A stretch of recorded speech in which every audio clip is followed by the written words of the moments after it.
Simulizi iliyopita tuliona jinsi Kim Von na Lil Durk walivyoshirikiana kwenye uvamizi wa kutumia silaha na kuiba zaidi ya $30,000. Kitendo hicho kilipelekea Kim Von pamoja na Lil Durk kukamatwa na kufunguliwa mashtaka mengi sana. Baada ya kusomewa mashtaka, waliweza kukana mashtaka hayo na kupambana mpaka kufanikiwa kuachiwa kwa dhamana, na Lil Durk aliweza kuruhusiwa mwanzoni na kuweza kutoka huku akikimbia, na baadaye aliweza kuonekana Instagram na kuambia mashabiki zake kwamba kesho yake Kim Von naye ataweza kuachiliwa. Inasemekana kwamba Lil Durk aliweza kutoka kwa kiasi cha dhamana ya $250,000 na Kim Von ikasemekana kwamba atatoka kwa dhamana ya $300,000 kwa masharti kwamba hawatakiwi kuwa pamoja kwa kipindi chote cha kesi hiyo mpaka kesi hiyo itakapoisha. Baada ya watu kumuona Kim Von pamoja na Lil Durk mbele ya mahakama hiyo, huku kesi hiyo ikichukua sura nyingine kabisa, kwa sababu kesi hiyo iliweza kurushwa kwenye vyombo vya habari. Tayari Lil Durk alikuwa anafahamika kwa kuimba nyimbo za matukio ambayo amekuwa akiyafanya mtaani, kutokana na watu kumuona Kim Von, kijana mpya ambaye alifahamika kama twin wa Lil Durk. Watu walitamani kumjua Kim Von, na baada ya kupata story yake na kujua matukio ambayo alikuwa anayafanya kipindi cha nyuma, watu wengi walianza kufuatilia mziki wake kwa sababu walitaka kumjua Kim Von binafsi, pamoja na maisha ambayo yapo kwenye nyimbo zake ambayo yanaaminika kwamba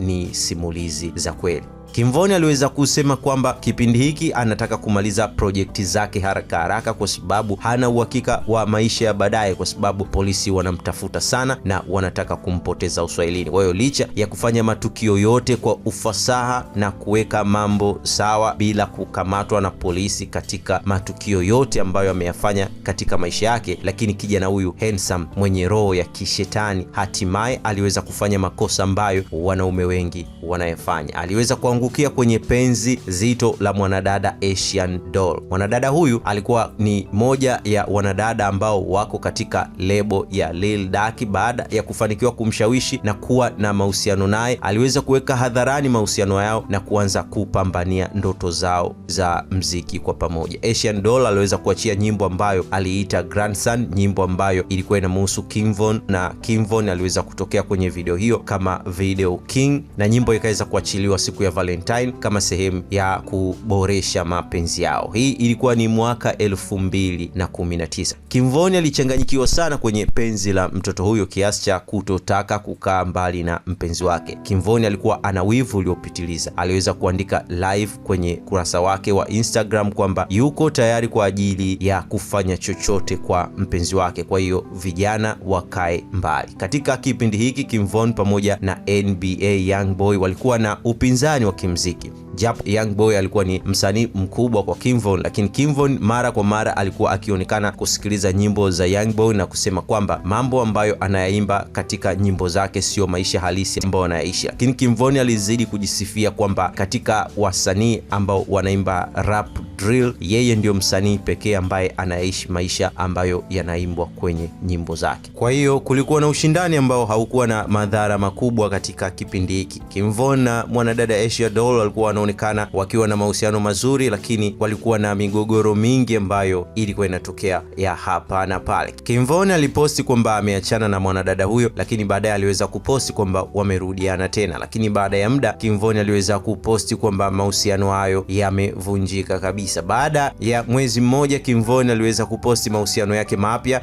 akiwa na mwanadada anayefahamika kama Jania. Huyu mwanadada ni mzazi mwenzake na Youngboy. Inasemekana kwamba katika kipindi hiki Kim Von na mwanadada huyu walikuwa katika mahusiano ya muda mfupi, na katika kipindi hicho waliweza kutengeneza sex tape au video ambazo walijirekodi wakiwa wako katika tendo hilo la ndoa. Kim Von alianza kutumia mahusiano haya kwa ajili ya kumdis Youngboy, na aliweza kumwambia kwamba muda wowote anaweza kumdhalilisha mpenzi wake kwa kuachia video ambazo walirekodi. Lakini baadaye aliweza kuposti tena na kusema kwamba mzazi wake ni mshamba sana kitandani. Lakini pia rafiki zake na Kim Von waliendelea kuposti kwa ajili ya kumpongeza Kim Von kwa kutembea na mzazi mwenzake na adui yake kama sehemu ya kumdhihaki Youngboy. Mwanadada huyo aliweza kuingia Insta live na kupinga uvumi huo na kusema kwamba picha ambayo ambayo walionekana wako pamoja. Ni picha ambayo Kim Von na mwanadada huyo walikuwa studio wakirekodi nyimbo ya pamoja. Kim Von aliweza kurudi Instagram na kusema kwamba alitembea na mwanadada huyo kwa ajili ya kumuumiza mpenzi wake Asia Doll, lakini baadaye Asia Doll aliweza kujitokeza na kusema kwamba Kim Von na mwanadada huyo walikuwa ni wapenzi, maana alishakuta message zao ambazo zinazungumzia mambo ya mahaba. Baada ya mambo hayo kuendelea, Young Boy aliweza kuposti akiwa na mtoto wake na kusema kwamba atahakikisha kwamba mtoto wake anatembea na mtoto wa Kim Von, kwa sababu Kim Von kipindi hiki alikuwa na mtoto wa kike kwa sababu Kim Von amemchezea mama yake. Kwando Rando aliweza kuingilia kati vita ya bosi wake na kupambana na Kim Von, na rafiki yake na Kim Von tokea O Block anayefahamika kama Lil Reese aliweza kumtisha Kwando Rando na kumwambia kwamba atamtafuta amfanyie kitu kibaya, na Kwando Rando aliweza kumjibu na kumwambia kwamba huwezi kufanya kitu. Kim Von aliweza kutweet na kuwatisha Young Boy pamoja na Kwando Rando kwamba waombe Mungu kwamba huko mbinguni kuwe na nafasi kwa ajili yao, maana atawapeleka mbinguni yeye pamoja na rafiki yake. Rando aliweza kumjibu Kim Von na kumwambia atulie kwa sababu hawezi kufanya kitu. Kim Von aliweza kuwakumbusha kwamba ameishi maisha ya kupambana mtaani miaka yote hiyo na amewadondosha watu wengi sana, lakini pia aliweza kuambia kwamba ameingia jela na kutoka miaka yote na kupambana vibaya, na akasema kwamba kama nikitaka kumpiga mtu na mpiga kwa kiasi kikubwa sana. Kwa hiyo hilo lilikuwa ni kama onyo. Katika kipindi hiki Young Boy aliweza kuachia nyimbo yake ambayo aliita Dead Trolls na kusema kwamba mtaani amefanya matukio ya kinyama kabla ya kuingia kwenye mziki, na kusema kwamba na yeye pia amewadondosha watu 7 na kusema kwamba ana mpango pia wa kumuua mtu mwingine katika mji huo wa Atlanta baada ya kutoka kwenye show, akiwa anamaanisha kwamba anaweza akamuua Kim Von, lakini tukio ambalo alilizungumzia katika nyimbo hii haliendani na mambo ambayo yalitokea kwenye kifo cha Kim Von, lakini neno hili lilichukuliwa kama ilikuwa ni utabiri wa Kim Von, kwa sababu Young Boy aliweza kusema kwamba atamuua mtu Atlanta akiwa anatokea kwenye show. Kwa hiyo kitendo cha Kim Von kutokea kwenye show na kuuliwa huko Atlanta na mwanamuziki ambaye yuko chini ya Young Boy ilionekana ina uhusiano na nyimbo hii, lakini haikuwa na uhusiano wote. Kim Von naye aliachia nyimbo na kumdisi Young Boy na kumwambia kwamba anaimba maisha ya ugangster kwa muda mwingi, lakini hajawahi kuishi maisha hayo, na kumwambia kwamba ni muda sasa wa kumuonyesha kama ni kweli ameishi maisha ya kingangster. Kim Von aliendelea kuwa na mahusiano na mzazi mwenzake na Young Boy, lakini baadaye aliweza kuonekana pia akiwa na Asia Doll. Lakini baadaye Kim Von aliweza kuposti na kusema kwamba kuanzia sasa nimeachana na mambo ya wanawake, nataka ni focus na muziki, na aliweza kuzungumzia bifu ile na kusema kwamba hataki kuwa na bifu na watu wa mitaa mingine kwa sababu ana bifu kubwa na watu wa Chicago. Lakini baadaye tetesi zilianza kusambaa kwamba Young Boy na mpenzi wa Kim Von, Asia Doll, wameanza mahusiano kama sehemu ya kulipiza kisasi. Young Boy alifanya nyimbo pamoja na Asia Doll na kuachia kipande cha nyimbo yao hiyo mtandaoni, na Kim Von aliweza kuonekana akiwa anasikiliza nyimbo hiyo kwenye Insta Live na kuwadisi wote wawili na kusema kwamba yeye huwa harudi matapishi yake. Baadaye pia Kim Von aliweza kuposti tena na kusema kwamba nyimbo yake na Jania ni nzuri kuliko nyimbo ya Young Boy pamoja na Asia Doll. Lakini baadaye Kim Von aliweza kufanya interview na DJ Academics, na alipoulizwa kuhusiana na bifu hiyo aliweza kusema kwamba ilikuwa ni bifu ya kimziki na ni issue ambayo sio serious kama watu wanavyodhani. Baadaye Kim Von aliendelea kuposti na kuzungumzia maisha yake na kusema kwamba akiangalia alipotoka na watu waliopoteza maisha mpaka kufika hapo alipo yeye, anajiona kabisa maisha mazuri ambayo anayaishi yana mwisho na mwisho wake ni kama umekaribia. Alisema kwamba kuna muda anahisi kwamba watu waliokufa wanaongea naye, na baadaye aliweza kusema kwamba watu wao anahisi kama wanamfuatilia na inaonekana kwamba hawawezi kumwachilia mpaka wahakikishe kwamba ameondoka duniani. Kadri ambavyo anazidi kufanikiwa ndivyo alivyoonekana kuwa na majuto sana na maisha yake ya zamani. Aliweza kuachia albamu yake ambayo aliita Welcome to O Block.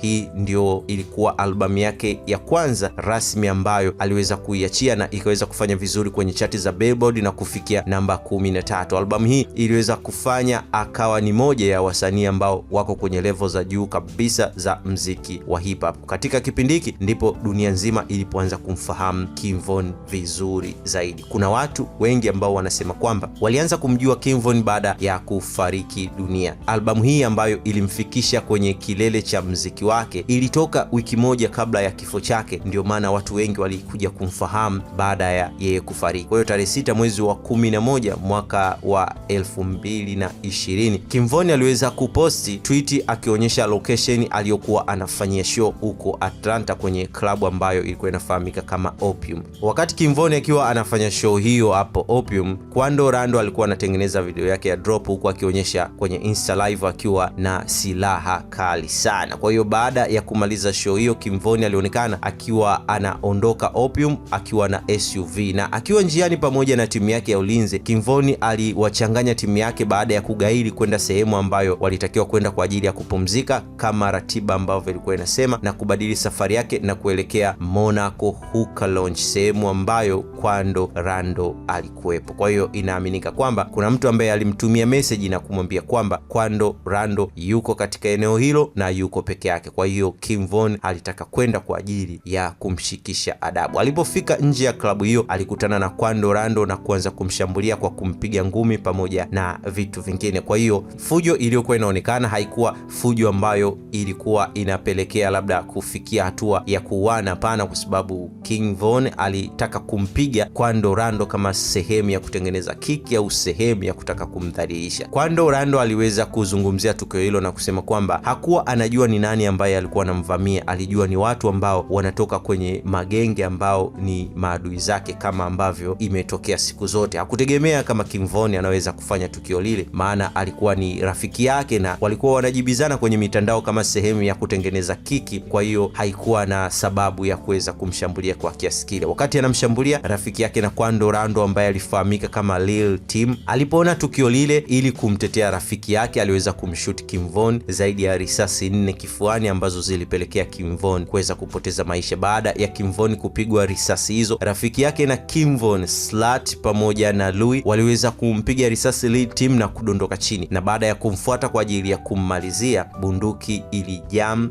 na kushindwa kumalizia tukio hilo. Na walipojaribu kukimbia, uelekeo ambao walienda ilikuwa ni uelekeo ambao kulikuwa kuna undercover cop ambao ni polisi ambao walikuwa na nguo za nyumbani, na waliweza kuwashuti Slut pamoja na Louis na kufanikiwa kumuua Slut na kumwacha Louis akiwa katika hali mbaya sana, na baadaye Louis naye pia aliweza kufariki dunia. Kwa hiyo Kim Von licha ya kupigwa risasi aliendelea kumng'ang'ania Quando Rando mpaka rafiki yake na Kim Von aliyefahamika kama Muapo alipoweza kumpiga Quando Rando ngumi na kumtenganisha pamoja na Kim Von, na baada ya kufanya hivyo aliweza kumpandisha kwenye gari na kumpeleka hospitalini. Kim Von akiwa kwenye gari, inasemekana kwamba alifariki dunia. Kwa hiyo kitu ambacho kilishangaza ni kwamba Quando Rando naye alimchukua Lil Tim na kumkimbiza pia katika hospitali hiyo hiyo ambayo Kim Von naye alipelekwa, na wote kwa pamoja walipatiwa matibabu katika hospitali hiyo. Kesho yake dunia iliamka na kukutana na habari hiyo ya kusikitisha kwamba Kim Von amefariki dunia pamoja na rafiki zake wawili. Kwa hiyo watu ambao walikuwa ni maadui wa Kim Von pamoja na wahanga wa Kim Von waliokuwa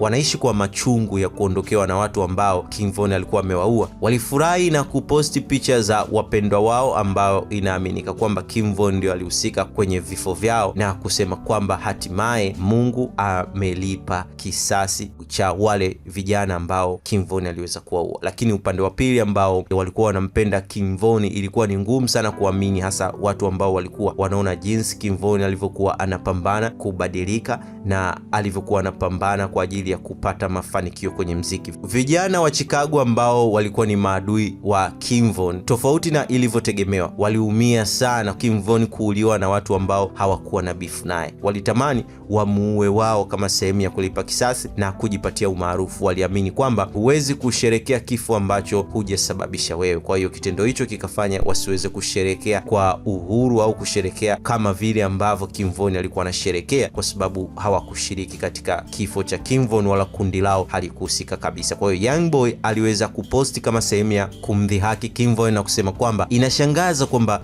yeye ndiyo alianzisha bifu na yeye ndiye aliyetangulia kufa. Kwa hiyo mpenzi wake na Kim Von aliweza kuposti na kusema kwamba baada ya taarifa ya kifo cha mpenzi wake alitamani na yeye pia kujiua, maana hajui ataanzaje maisha mapya bila mpenzi wake. Lil Durk aliweza kuposti kuomboleza kifo cha pacha wake, aliweza kuonyesha uchungu wa kile ambacho kimetokea. Lakini pia Drake naye aliweza kuposti picha ya King Von na kuonyesha kwamba King Von naye pia alikuwa na mchango mkubwa kwenye mziki wa rap. Aliweza kufanya hivi kupitia akaunti yake na watu wengi waliweza kucomment katika picha hiyo. Akaunti ya King Von iliweza kuposti, yani tunaweza tukasema ni watu ambao walikuwa wanamiliki akaunti hiyo ni familia pamoja na timu ya King Von, waliweza kuposti ujumbe wa kuwashukuru mashabiki wa King Von kwa kuweza kumuunga mkono kwa kipindi chote cha uhai wake. Familia ya King Von iliweza kugoma kuchukua maiti ya King Von na kuhofia kwenda kumzika kwa sababu walihofia kwamba inaweza ikatokea mauaji makubwa, lakini baada ya kufanikiwa kupata sehemu ya kumzika, walifanya ikawa siri mpaka siku ya kumzika ndipo walipotangaza sehemu hiyo na kuhudhuria watu wachache chini ya ulinzi mkali. King Von alifanikiwa kupumzika kwa amani siku ya tarehe 12 mwezi wa 11 mwaka wa 2020. Kutokana na alama ambayo King Von alikuwa ameiacha mtaani ambapo alikuwa anaishi,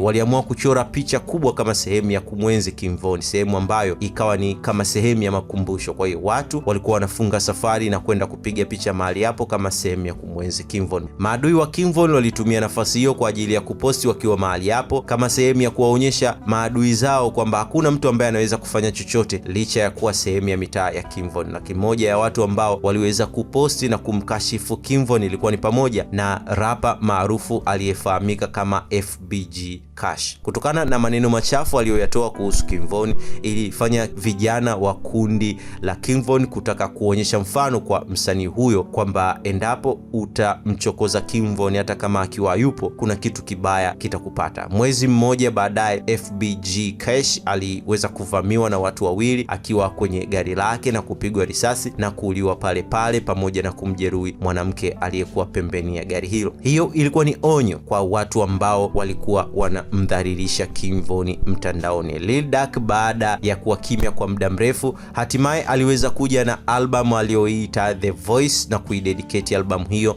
kwa King Von, na cover la albamu hiyo aliweza kumweka King Von pamoja na yeye. Kwando Rando aliweza kuachia nyimbo yake aliyoiita End of Story kutokana na King Von kuwa na series ya nyimbo ambazo alikuwa anaziita Crazy Story na kuelezea mfululizo wa maisha yake. Kwa hiyo kitendo hicho kilionyesha kwamba Kwando Rando anaenda kufunga story ya King Von kwa kufanya nyimbo hiyo ya End of Story, kwamba yeye ndio amehitimisha maisha ya King Von. Aliweza kuzungumzia kilichotokea na kusema kwamba hakujua kama ni King Von ambaye alimvamia, kwamba yeye ndio aliwaanza wao na wao walifanya vile kwa ajili ya kujitetea. Na mwisho wa nyimbo aliweza kuwadhihaki marafiki wa King Von na kuambia kwamba wamchukue mtu wao kwa sababu amedondoka chini, pamoja na mambo mengine mengi sana. Kwa hiyo kitendo hicho kiliwafanya watu wa karibu wa King Von waweze kukasirika kutokana na nyimbo ambayo Kwando Rando alikuwa ameimba. Lil Tim alikamatwa na polisi, lakini baadaye akaonekana hakuwa na hatia kwa sababu ya sheria ambayo inaitwa Stand Your Ground, kwamba una haki ya kujitetea kama mtu akiwa amekushambulia. Kwa hiyo baada ya kuachiwa alianza kujisifia kwa tukio alilolifanya, lakini pia baada ya kutoka aliweza na yeye kuachia nyimbo na kujiita King Von Killer na kuanza kujisifia na kuonyesha akichimba kaburi kama tukio la kumdhalilisha King Von. Young Boy naye aliendelea kumdhalilisha King Von kwenye nyimbo yake pamoja na kwenye mitandao na kujisifia kama wao ndio wauaji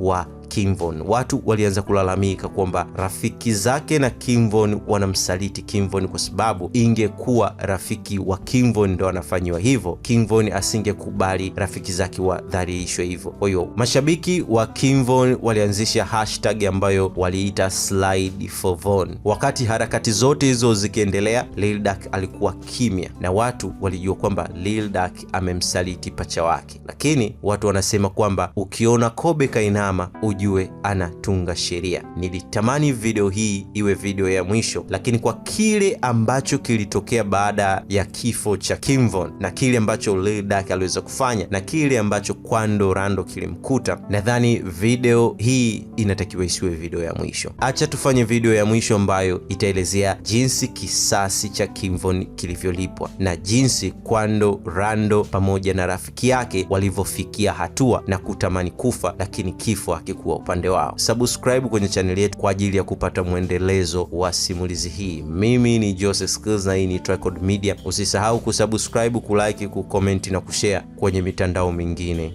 ya kijamii.